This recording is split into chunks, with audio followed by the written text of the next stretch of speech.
혹시 이 문구를 아십니까? 순간의 선택이 몇 년을 좌우한다? 10년을 좌우한다. 뭐 평생 얘기도 하시고 막 그러시네요. 혹시 자기의 결혼 생활을 얘기하시는지 모르겠습니다. 이 한 번의 선택이 10년을 좌우한다, 이 말이 어디서 나온 것일까요? 자, 사진 보겠습니다. LG전자의 모체였던 금성사가 있습니다. 1980년대 TV 광고에서 나왔던 유명한 문구입니다. 이 광고 이후에 이 회사의 매출이 급증을 했습니다. 당시 그 영향력이 얼마나 컸는지 지금 40년이 지난 지금에서도 여러분들이 그 단어를 기억하고 계십니다. 오늘날에도 LG전자에서 이것을 다시 인용해서 사용하고 있습니다. 한번 사진 보겠습니다. 그만큼 이 문구가 사람들을 뇌리에 또 마음에 새겨졌다는 것입니다. 전자제품 하나를 선택하는 것도 10년을 좌우할 수 있습니다. 그렇다면 우리 인생을 결정지을 그 선택은 얼마나 그 영향이 더 크겠습니까? 오늘 본문에서 강조하는 것도 바로 그것입니다. 본문을 이해하기 위해서는 먼저 앞의 상황들을 살펴볼 필요가 있습니다. 여호수아 인도하에서 이스라엘 백성들은 가나안 땅 안에 들어가 그 곳에 살고 있는 민족들과 전쟁을 벌이게 됩니다. 우리가 잘 아는 것처럼 가나안 땅의 첫 관문인 여리고성과의 전쟁이 있었습니다. 이때 어떤 결과를 얻게 됩니까? 6장 20절에 나온 것처럼 하나님의 특별한 은혜로 너무 쉽게 난공불락의 여리고성을 점령할 수 있었습니다. 그리고 두 번째 전쟁은 어떤 성이었습니까? 아이성 전투였습니다. 여호수아 8장 26절 28절에 나와 있는 것처럼 약간의 위기는 있었지만 역시 하나님의 도우심으로 아이성을 완전히 불살라서 이번에도 대승을 거둘 수 있었습니다. 자, 그렇다면 이스라엘 백성들의 사기는 지금 어떤 상태였을까요? 계속된 전쟁의 승리에서 그 사기는 최고조에 달하고 있었습니다. 그럼 지도자인 여호수아가 해야 할 일이 무엇이겠습니까? 당연히 이 여세를 몰아서 적의 심장부까지 들어가는 것이 당연했습니다. 게다가 여리고성과 아이성이 멸망했다는 소식을 듣고 여호수아 9장 1절 2절에 보게 되면 가나안 왕들이 취한 행동이 무엇이었습니까? 지금까지 가나안 백성들은 항상 방어적인 입장에서 전쟁을 치러왔습니다. 그런데 이제는 안 되겠다 싶었는지 공격적인 자세를 취하게 되면서 함께 연합군을 결성하게 되었다는 것입니다. 따라서 여호수아는 이런 전시 상황에서 지금 가장 먼저 해야 될 시급한 것이 무엇이겠습니까?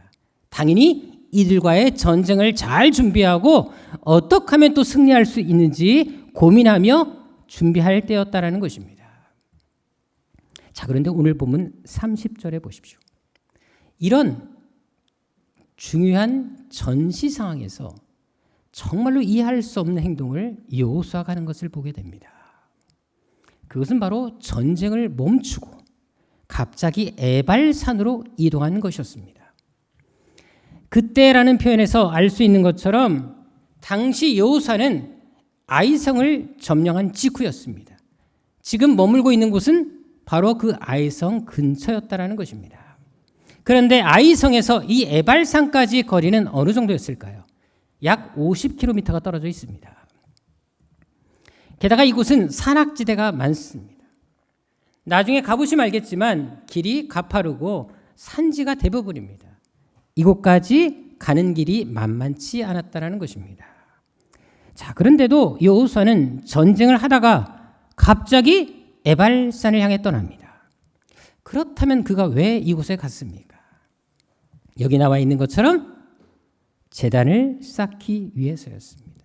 한마디로 예배드리러 에발산을 향해 간 것이었습니다. 더구나 이때 에발산으로 간 사람들은 누구였습니까? 여호수아 혼자 갔습니까? 아니면 군인들만 갔습니까? 33절, 35절에 보십시오. 충격적이게도 남녀노소 할 것 없이 이스라엘에 거류하는 모든 사람들을 다 데리고 갔다라는 것입니다. 당시 이스라엘 백성들의 숫자는 적어도 200만 명이 넘었습니다. 또한 이동수단도 따로 없었기 때문에 걸어서 그 길을 가야 했습니다. 그리고 이렇게 많은 사람들이 한꺼번에 이동하려고 한다면 적어도 에발산까지 이틀 이상은 소요될 수밖에 없었습니다. 자, 그렇다면 만일 이런 상황에서 이동 중에 적들이 쳐들어오면 어떻게 되겠습니까? 군인들만 있으면 상관없겠지만 지금 여자, 어린아이, 노인까지 그리고 모든 짐승들까지 다 이사 가듯이 많은 인구가 이동하고 있는데 과연 적들이 쳐들어왔을 때 그들을 제대로 상대할 수 있겠습니까? 여자와 아이들, 노인들을 보호할 시간도 부족할 것은 뻔했습니다. 전쟁터에 여자, 노인, 어린아이를 데려가는 사람이 누가 있습니까? 당연히 이런 상황에서 적들이 쳐들어오게 되면 속수무책으로 당할 수밖에 없는 처지였다라는 것입니다.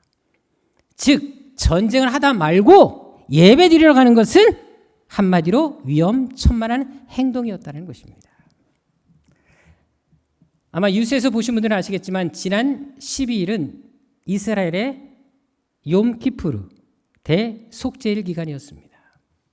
이때는 이스라엘 백성들이 아무것도 하지 않습니다. 그리고 죄를 회개하는 시간을 갖습니다. 자, 근데 이날 어떤 일이 벌어졌습니까? 헤즈볼라가 미사일 320기를 쏘았습니다. 왜 이날을 노렸겠습니까? 허를 찌른 것입니다. 이날 설마 쏘겠지 아무도 생각하지 않았던 것입니다. 방심할 때 그리고 가장 공격하기 좋은 시점에서 그날 미사일을 다 발사한 것이었습니다. 그것은 여호수아도 예외가 아니었다라는 것입니다. 전쟁 중간에 이런 이동을 계획한다라는 것은 적들에게 공격의 빌미를 제공하기에 충분했습니다. 이것은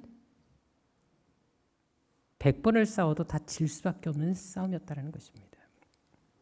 따라서 여호수아가 이렇게 전쟁 중간에 모든 백성들을 데리고 이동을 계획한 것은 너무나 비상식적이었고 비정상적인 행동이었다는 것입니다. 아니 여호수아가 정말 예배 드리고 싶다면 어떻게 하면 되겠습니까? 예배를 드리는 것을 좀 뒤로 미뤄서 전쟁이 다 끝난 다음에 드리면 됩니다. 아니면 군인들만 데려가도 됐다라는 것입니다. 정말 드리고 싶다면 아이성에서 전쟁이 끝난 직후에 그 자리에서 예배 드릴 수도 있었습니다. 그런데도 왜 이 먼 곳까지 노인과 어린아이, 여자 다 이끌고 와서 예배를 드린 것입니까? 왜 이렇게 무모한 행동을, 계획을 짠 것이겠습니까? 신명기 27장 4절 5절에서 그 이유를 찾아볼 수 있습니다. 하나님은 이미 모세를 통해서 이스라엘 백성들이 가나안 땅에 들어가게 되면 에발산에 가서 단을 쌓으라고 그리고 그곳에서 예배를 드리라고 명령하셨습니다. 그래서 여호수아는 그 말씀을 기억하고 있다가 그 말씀에 따라 와서 예배를 드린 것입니다. 사실 여호수아는 이 명령을 지키기가 쉽지가 않았습니다. 정말 지도자의 자리를 놓고 어떻게 보면 목숨을 걸고 이 일을 수행했어야 됐다는 것입니다. 그런데도 여호수아는 기꺼이 그 일을 하고 있습니다. 자, 그렇다면 하나님은 왜 이런 명령을 내리신 것이겠습니까? 분명 가나안 땅에 들어가게 되면 전쟁이 끊이지 않는 것을 누구보다 잘 아시는 하나님께서 왜 이런 명령을 내리신 것이겠습니까?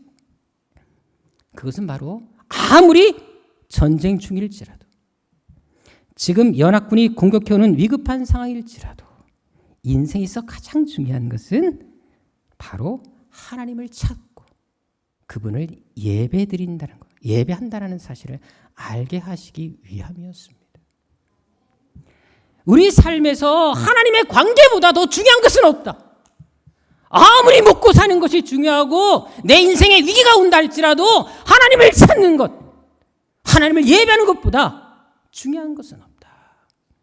이것을 지금 철저하게 깨닫게 해주시기 위함이었습니다. 스포츠 게임에서 교회하고 아주 깊은 관련이 있는 그런 종목이 있습니다. 여러분들도 한 번씩은 다 해보신 게임입니다. 무엇일까요? 이거 맞추면 제가 오늘 맛있는 저녁을 사실 수 있는 특권을 드리겠습니다. 무엇일까요? 사진 보겠습니다. 볼링입니다. 교회와 아주 깊은 관련이 있는 스포츠 종목입니다. 볼링은 고대 이집트에서 시작했다라는 것과 그리고 중세에서 시작됐다는 이 두 가지 설이 있습니다. 자, 그런데 현대 볼링과 가장 근접한 모습을 보인 것은 중세 시대 케글링이라는 게임에서 유래했습니다. 이 게임은 악마를 퇴치하는 의식에서 비롯되었습니다. 바로 수도원에서부터 시작됐습니다. 악마의 상징으로 불리는 케글레라는 나무 막대를 세워놓고 수동 끝에 그것을 놓은 상태에서 돌로 만든 공을 굴려서 쓰러뜨리는 그것이 볼링의 시작이었습니다. 한번 사진 보겠습니다. 실제 책에서 나온 그림입니다. 저런 식으로 케글레를 세우는 다음에 볼을 굴린 것입니다.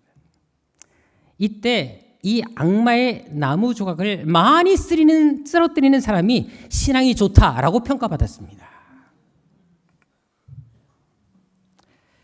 그런데 이 케글링을 좀 더 체계화시키고 현대 볼링의 기초를 닦은 한 사람이 있습니다. 너무나 유명한 사람입니다. 이 사람이 누군지 아십니까? 이거 맞추시면 정말로 2번 사실 수 있는 특권을 드리겠습니다. 사진 보겠습니다. 종교개혁자 마르틴 루터입니다. 이 사람이 볼링의 모든 기초를 놓았습니다. 그래서 이분은 나무로 케글레를 9개를 놓게 했고요. 다이아몬드형으로 놓게 했습니다. 그리고 자기 집에 레일을 깔았어요. 그래서 가족과 손님들이 오면 이 볼링을 즐기도록 했습니다. 여러분들, 이 루터는 좀 무료하거나 좀 힘들거나 또 여러 가지 시간의 여유가 있을 때 항상 이 볼링을 했다고 합니다. 왜냐하면 악마를 쓰러뜨린다라는 그 생각에서 기꺼이 즐거움으로 일을 했다라는 것입니다. 어떻게 보면 볼링은 가장 복음적인 기독교적인 운동이라 할 수가 있습니다. 한번 우리 체육성교에서 날 잡아서 정교인 볼링 시합, 평소에 별로 마음에 안 들었던 사람을 생각하면서 그 사람을 표적을 놓고 던지면 어떨까 이런 생각을 한번 해봅니다. 오늘날의 볼링은 10개 핀으로 되어 있습니다. 이것은 미국 볼링협회에서 그렇게 만든 것입니다.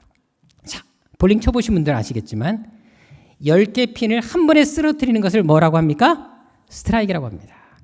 자, 그런데 스트라이크를 잘 치기 위해서는 어떻게 될까요? 10개 핀 중에 1번 핀을 공략해야 됩니다. 스트라이크는 1번 핀을 공략해야지 가능하지 다른 핀을 건드려서는 쉽지 않습니다. 그래서 1번 핀을 킹핀이라고 합니다. 그런데 초보자와 그리고 프로의 차이가 뭔지 아십니까? 초보자들은 볼링공을 던질 때 10개 핀을 다 봅니다. 아무 데나 가서 맞아라. 그러니까 구멍에 빠지고 끝에 가서 맞고 이렇게 하는 겁니다. 근데 고수는 1번 핀을 공략합니다. 제가 바로 그렇게 합니다.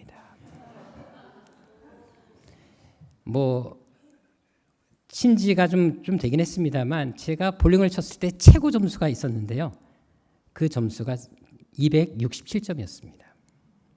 잘 모르시죠? 12개 스트라이크에서 1개만 놓치고 다 잡았습니다.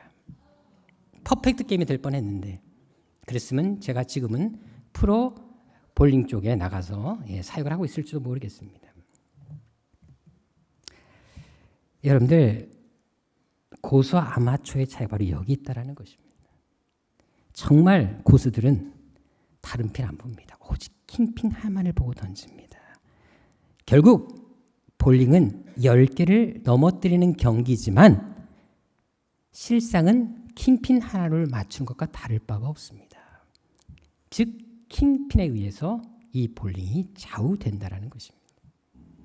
그것은 우리 삶도 마찬가지입니다. 누구나 다 인생에 스트라이크를 때리고 싶지 않으십니까? 그러면 어떻게 해야 되겠습니까? 우리 삶에 일어나는 수많은 문제가 있습니다. 여러 가지 사항들이 있습니다. 근데 그런 거에 집중하다 보면 우린 더 중요한 것을 놓칠 수가 있습니다. 킹핀이신 오직 하나님 한 분만을 바라볼 때 그 하나님으로 인해서 다른 산자 모든 문제들이 한 번에 해결될 수 있다는 것입니다. 사실 우리는 너무나 생각이 많습니다. 어떤 일이 터질 때마다 이것저것 따져보고 계산할 때도 참 많습니다. 하지만 하나님은 어떤 사람을 원하실까요? 생각이 많은 사람이 아니라 단순한 사람을 원하십니다. 똑똑한 사람이 아니라 하나님 앞에 충성된 사람을 원하신다는 것입니다. 여호수아처럼 이의 타산을 따지거나 이의 득실을 따지기보다 하나님이 하시는 대로 때로는 바보같이 단순하게 믿는 그런 사람들을 하나님이 원하신다는 것입니다. 오늘 본문의 여호수아가 보여준 것이 바로 이것이었습니다. 똑똑한 사람들이었다면 절대 에발산 가지 않습니다. 지도자의 자리에 대해서 연연한 사람이었다면 절대로 이 일을 추진할 수 없었을 것입니다. 하지만 오직 한 가지 킹핀 하나님을 바라보니까 가능했다라는 것입니다. 적들을 바라보고 연합군을 바라보았다면 절대 할 수 없는 일이었다라는 것입니다. 하지만 하나님을 봅니다. 하나님 말씀을 기억합니다. 그래서 이 일을 능히 할 수 있었다라는 것입니다. 전쟁의 한복판에서 가장 위급하고 긴장되는 상황이었음에 불구하고 먼저 하나님을 예배했다라는 것입니다. 여호수아는 그렇게 바보가 아니었습니다. 전쟁이 중요하지 않아서가 아니었다라는 것입니다. 그리고 남녀노소 다 끌고 가게 되면 얼마나 위험할지 몰랐어도 아니었습니다. 오직 한 가지 인생의 어떤 문제보다 하나님의 관계가 더 중요했기 때문에 하나님 말씀대로 하나님을 찾는 것이 전쟁보다 승리보다 중요했기 때문에 기꺼이 몸을 감수하며 이 길을 선택한 것이었습니다. 결국 여호수아는 가나안 땅에 들어갈 때부터 에발산을 마음속에 새기고 있었던 것입니다. 그뿐만이 아닙니다. 여호수아가 에발산에서 예배를 드린 후에 한 행동이 무엇입니까? 이제 예배 드렸으니까 당연히 전쟁하러 바로 가야 되지 않습니까? 근데 그는 그렇게 하지 않습니다. 32절에 보십시오. 이번에는 모세 율법을 돌에다가 다 기록합니다. 여러분들 돌에 글씨 쓰는 게 쉽습니까? 보통 그 시대에는요, 전쟁에서 승리했을 때 왕과 지도자들이 자기들의 업적을 과시하기 위해 이렇게 기념비를 세우거나 글씨를 쓰는 경우가 종종 있었습니다. 사무엘상 15장 12절에 보게 되면 바로 사울 왕이 그 일을 했던 것을 보게 됩니다. 승전비를 세웁니다. 나 사울은 전쟁에 승리했다. 언제 누구를 포로로 끌고 왔고 어떻게 성을 함락했다. 이런 것들이 써져 있다는 것입니다. 전에 제가 금강산에 간 적이 있습니다. 월북한 거 아닙니다. 네. 한때 금강산이 여러분들 이제 볼 수 있도록 관광 차원에서 북한에서 문호를 개방했던 적이 있었지 않습니까? 그때 갔다 왔는데요. 사실 가기 전에 너무나 기대감이 컸어요. 설레이더라고요. 북한 땅을 밟는 것도 놀랍지만 국경선 넘어가는데 북한 군들이 서 있는 것도 신기했고, 근데 일단 우리나라 최고의 명산이라는 금강산 얼마나 보고 싶겠습니까? 또 가고 싶었겠습니까? 그래서 막 설레임으로 너무 기대가 컸습니다. 여러분 그 노래 있지 않습니까? 혹시 아시나요? 금강산 찾아가자 일만이천봉 볼수록 아름답고 신기하구나. 전 그럴 줄 알았어요. 하나도 안 신기했어요.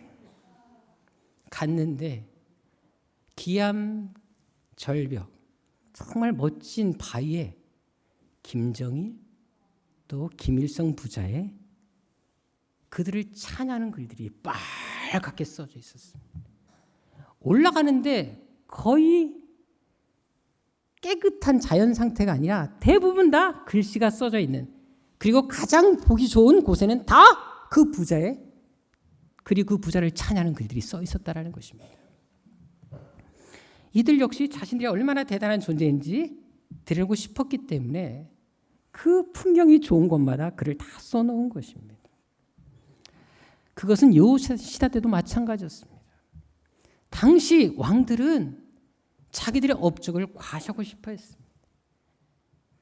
전쟁이 승리하기는 반드시 기념비를 남겼고 글을 남겨서 자신들의 이름을 드러내게 했다라는 것입니다. 따라서 여호수아 역시 계속 승전보를 울리고 있는 상황에서 왜 자기의 이름을 드러내 보이고 싶지 않았겠습니까? 하지만 여호수아는 어떻게 합니까? 여리고와 아이성 전투에서 승리했음에도 불구하고 돌에 무엇을 기록했다? 자신의 이름이 아니라 하나님의 말씀을 기록합니다. 32절에 다시 보십시오. 철저하게 모세 율법, 모세가 전한 율법, 신명기의 말씀, 그 모든 것들을 다 기록해내고 있다는 것입니다. 당시 돌에다가 석회를 바르고 글을 쓰는 경우도 있었습니다. 만일 그렇게 했다 할지라도 여러분들 석회를 바르는 것도 시간이 오래 걸립니다. 말라야 됩니다. 그리고 또 돌을 다 찾아야 됩니다. 알다시피 돌에 글씨를 쓰다 보면 당연히 작게 쓸 수가 없습니다. 그럼 얼마나 많은 돌들이 필요했겠습니까?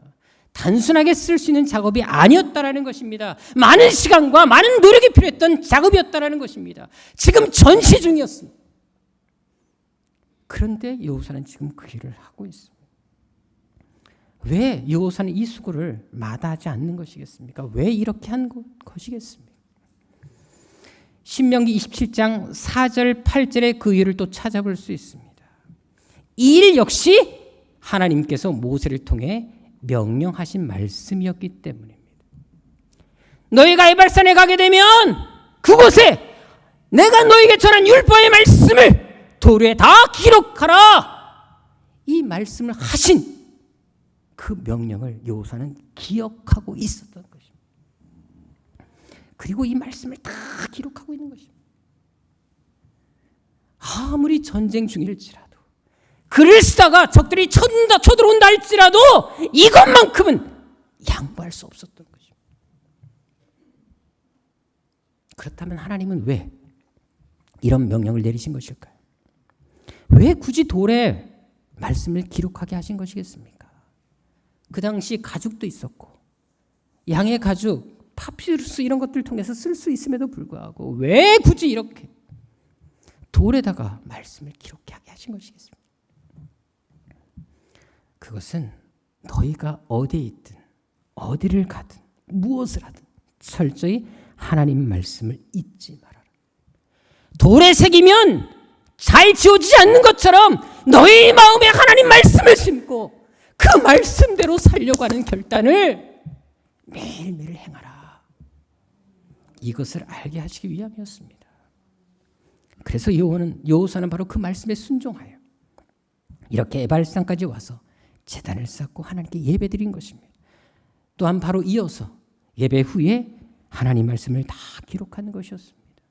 결국 여호수아는 전쟁보다 예배가 더 중요했습니다. 전쟁에서 또 세상에서 성공하거나 승리하는 것보다 하나님 말씀이 그 말씀에 순종하는 것이 더 중요했다는 것입니다. 자, 그런데 보십시다. 이렇게 먼저 하나님을 찾고 먼저 하나님을 예배하고 하나님 말씀대로 살려고 하니까 그 이후 어떤 결과가 여호수아에게 주어졌습니까? 이렇게 하나님 말씀에 순종하고 난 이후에 하나님께서 여호수아 인생을 어떻게 이끌어가십니까? 10장 5절에 보십시오. 가나안 땅에 5개 나라 왕들이 연합군을 결성합니다. 그리고 여호수아와 전쟁을 벌이게 되었습니다. 여러분들 얼마나 숫자가 많았겠습니까? 5개 나라가 연합해서 지금 이스라엘과 싸우게 된 것이었습니다. 자, 그런데 결과가 어떻게 되었을까요? 13절, 14절에 보십시오. 하나님이 직접 개입하십니다. 지금까지 전생사에서 하나님께서 해와 달을 공전주기를 늦춰서 하루를 이틀로 만든 경우가 어디 있었습니까? 하나님은 여호수아에게 승리를 확실히 안겨주시기 위해서 우주 자연 질서 법칙까지도 깨버리십니다. 당신이 만드신 그 법칙까지도 멈춰버리신 것입니다. 그래서 고일 종일토록 해가 지지 않음으로 인해서 여호수아 이스라엘 백성들에게 완전한 승리를 허락해 주셨습니다.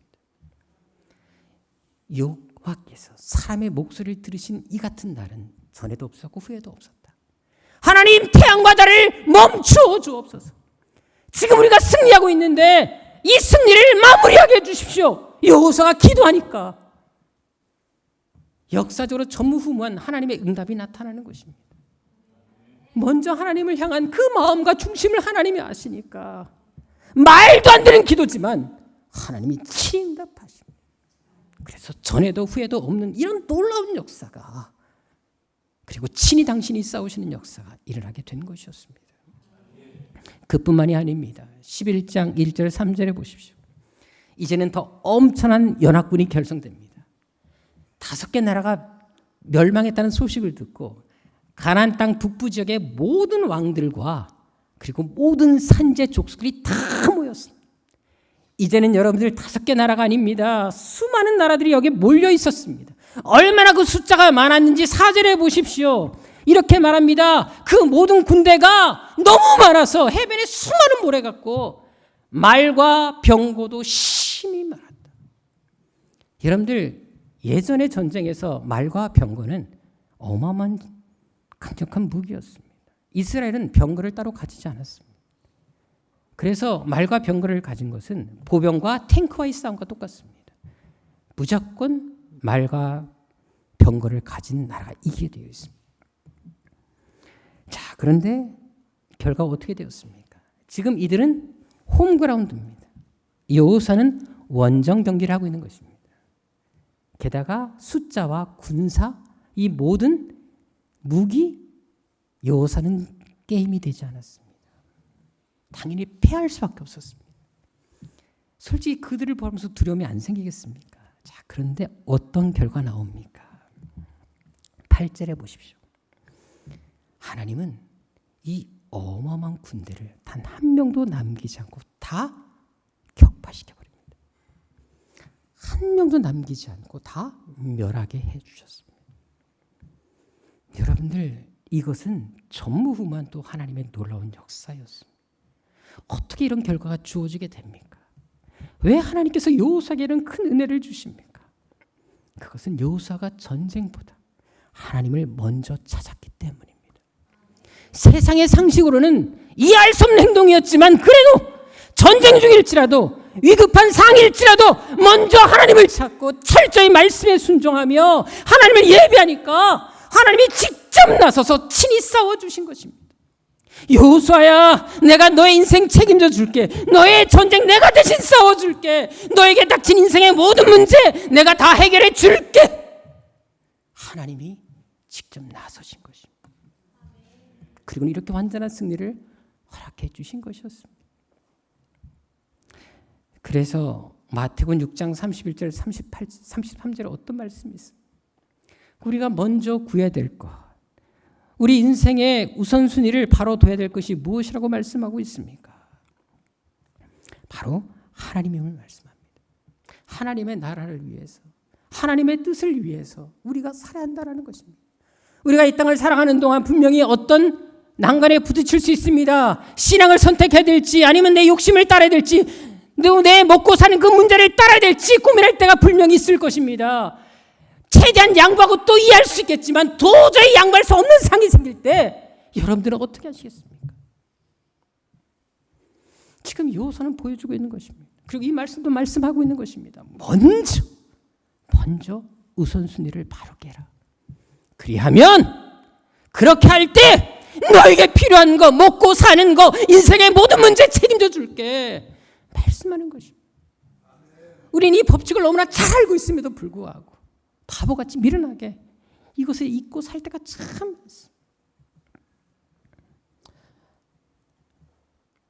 종종 성도들 중에 하나님께서 왜 내 삶에 이런 고난을 주시는지 이해할 수 없다 이렇게 반문하는 경우가 종종 있습니다.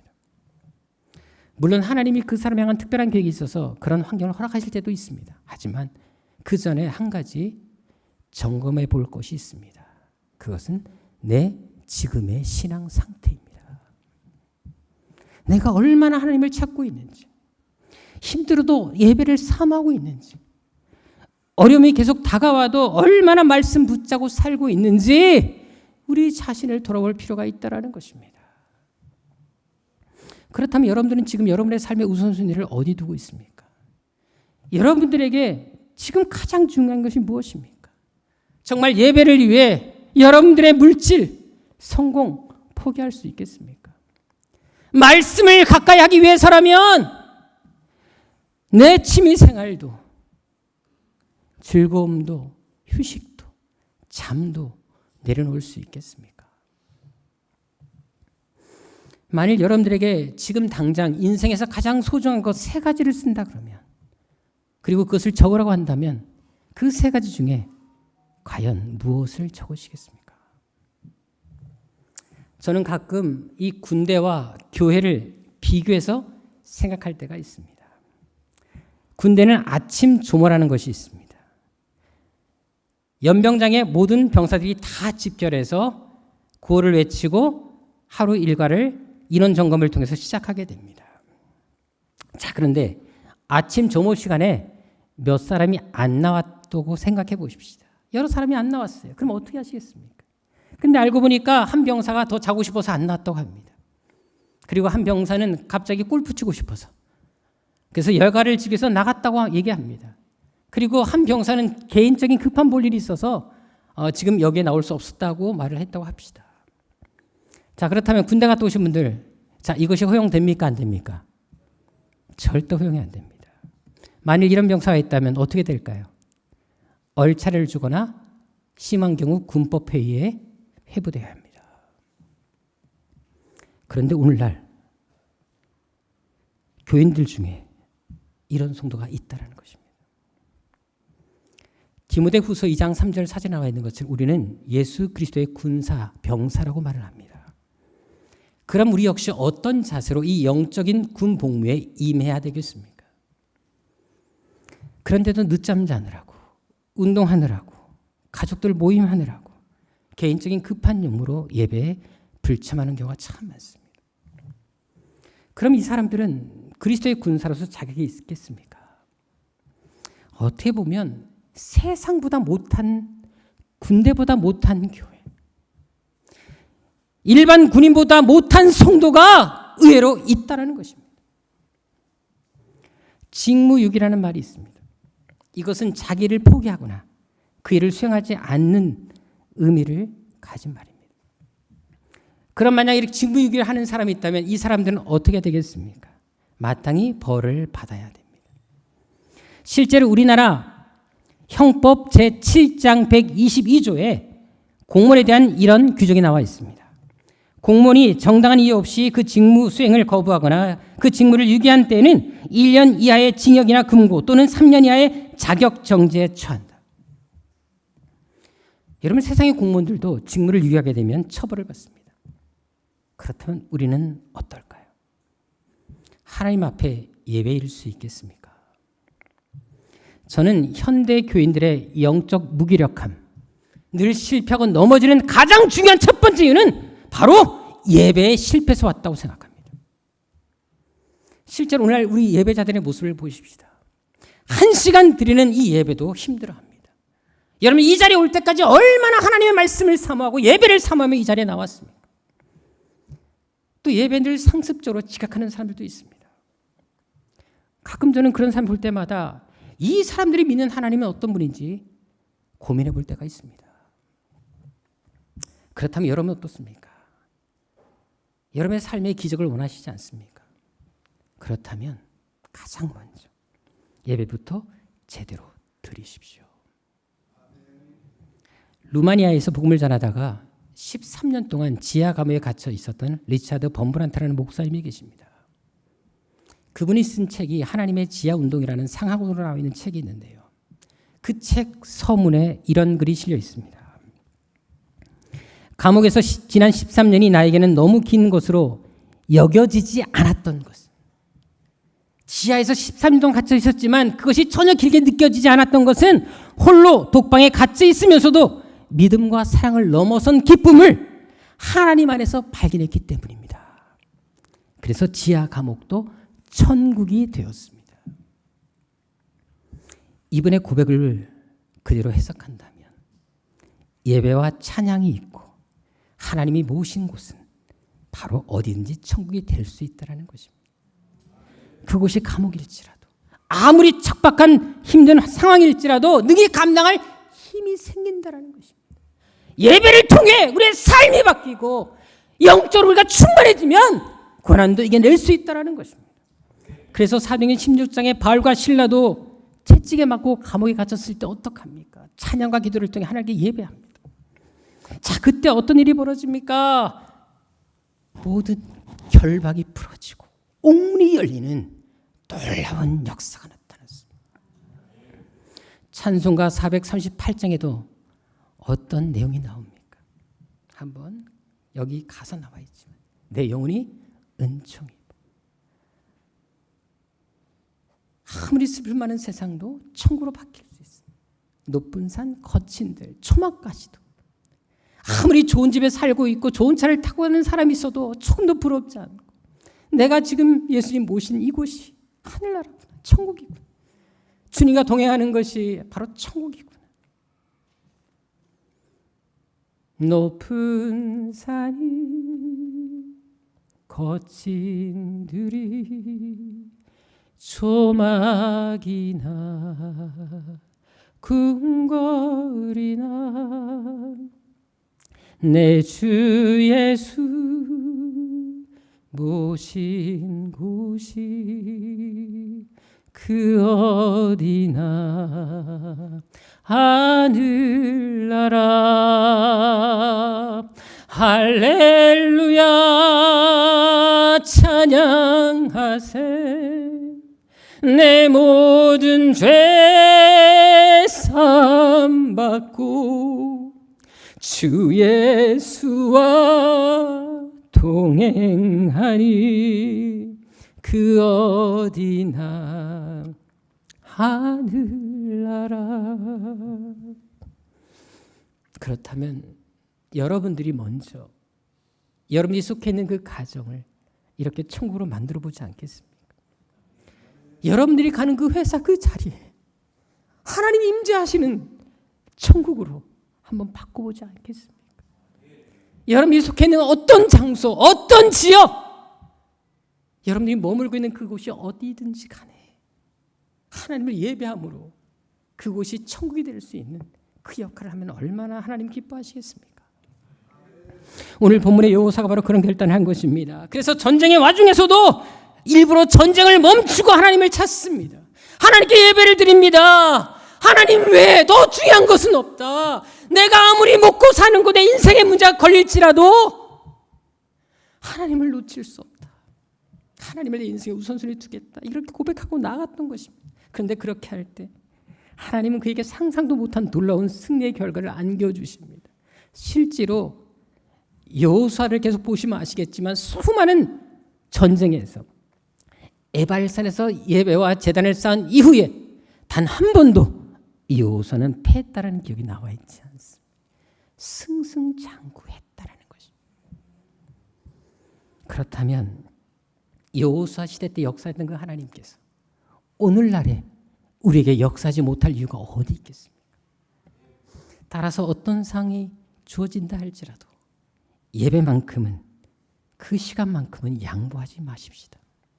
아무리 먹고 사는 것이 중요하다 할지라도 아무리 급하게 해결할 문제가 있다 할지라도 그럴수록 더 말씀 붙잡고 말씀 묵상하며 하나님 붙들고 하나님 없이는 못 삽니다. 하나님 문제까지도 하나님이 해결해 주십시오. 매달리는 사람들이 되시라는 것입니다. 그럼 반드시 하나님께서 여러분들에게 놀라운 기적과 역사를 보여주실 것입니다. 사무엘상 2장 30절 우리 다 같이 한번 읽어보겠습니다. 시작. 나를 존중히 여기는 자를 내가 존중히 여기고 나를 멸시하는 자를 내가 경멸하라. 사무엘 시대 때 하나님을 제대로 예배하지 않았던 엘리와 그 가문에 대해서 하신 말씀입니다. 마땅히 하나님을 섬기게 될 제사장 가문이 하나님을 존중히 여기지 않을 때, 멸시할 때 내가 이 가족 전체를 경멸해버리겠다. 하지만 나를 존중히 여기는 자를 내가 존중할 것이다. 그렇다면 여러분들은 지금 하나님을 어떤 마음으로 섬기고 있습니까? 하나님을 존중하십니까? 아니면 멸시하십니까? 기도하겠습니다. 아버지 하나님, 정말 하나님을 잘 믿게 하여 주옵소서. 우리 너무 똑똑합니다. 너무 생각이 많습니다. 이것저것 계산할 때가 참 많습니다. 때로는 하나님 단순하게 바보처럼 그냥 하나님이 하라는 대로 하면 얼마나 좋겠습니까? 성경의 수많은 기적은 똑똑한 사람들이 아니라 그저 단순하게 하나님 말씀 묵상하는 사람들을 통해, 그리고 하나님을 예배하는 사람을 통해, 그저 어떤 상황과 환경에 처했든지 간에 그저 하나님 붙드는 그 사람들을 통해 하나님의 기적이 나타남을 고백합니다. 아버지 하나님, 다시금 우리 인생의 우선순위를 바로하게 하여 주시고, 예배와 멀어졌다면 다시금 예배에 대한 첫사랑을 회복하게 도와주시고, 사모하게 하여 주옵소서. 게으르지 말게 하여 주옵소서. 안일에 빠지지 말게 하여 주옵소서. 누구보다도 하나님을 사랑하게 도와주시고, 하나님을 예배하는 것만큼은 누구에게 지지 않는, 하나님 말씀 붙잡고 사는 것에 대해서만큼은 누구에게 지지 않는 그런 새학교의 성도들 다 되게 하여 주옵소서. 하나님을 존중히 여기는 저희들 되게 하여 주옵소서. 존귀하신 예수님의 이름으로 기도드립니다.